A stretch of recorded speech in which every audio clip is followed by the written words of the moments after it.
This is Matt for Behind the Gloves in association with S-Jam Boxing. Delighted to be joined again by the victorious Paddy Donovan. Paddy, how do you feel in there tonight? I felt good. A good performance, solid performance.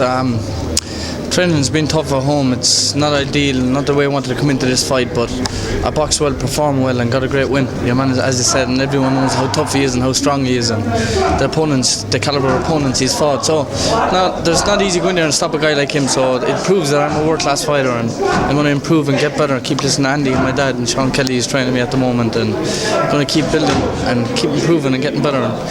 And the sky's the limit for me. You mentioned to me yesterday that you promised a world-class performance. Would you class that as world-class there tonight? Do you believe that you got to... I can run down myself a little bit, but Andy said and my dad said it's a world-class performance against a tough guy, so I'm happy I get the win. Anytime you get a fight, no matter if it's dirty, tough, whatever, as long as you get the win, that's all that matters for me. Does it make it better, the fact that he's been in with the likes of Victor Postol and you're still early on in your career progressing through the ranks? Does that make it feel a little bit better, and the fact you managed to get him out of there? It means how good I am. It's hard to get me a challenge. Not many people want to fight. A lot of people's pulled out already for this fight, so it's hard to get a challenge for me. The step up was at the perfect time. I'm moving gradually in the right direction, and the opponents that I'm fighting is tough fighters, tough, but I'm going to keep improving, getting better, and become a world champion. That's the main goal. Brilliant. Well, I'm just going to try and get Andy in here, if he wouldn't mind jumping in. Andy, if you wouldn't mind jumping here and just talking about Paddy and his performance, I'll just try and get you in here. Oh, there we go.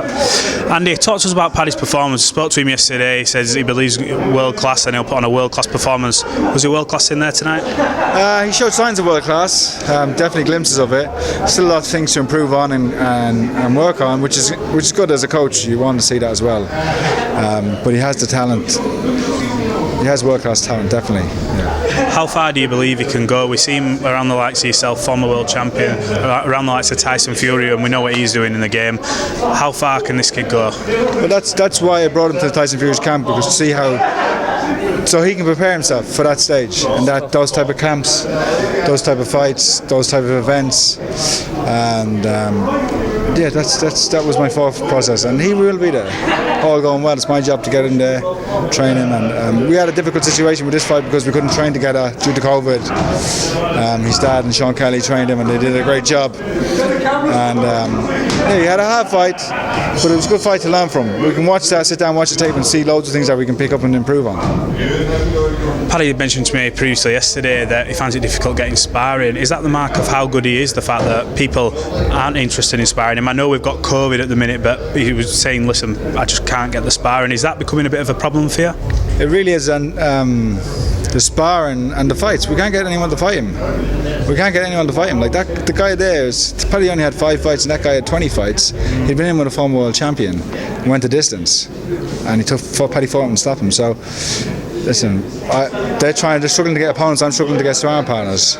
So it's just, listen, there's any good welterweights, light middles, light welters, super middles even. Yeah, send them in. Hit us up.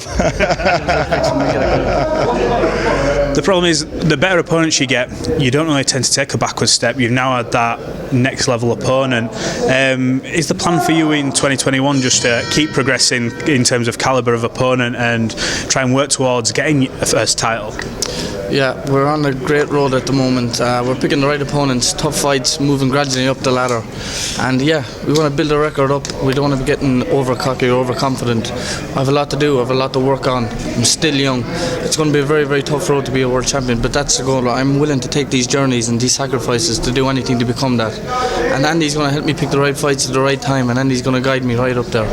And as long as I keep dedicated, keep my head down and keep training and keep listening to guys that knows what they're on about, I can be anything I want.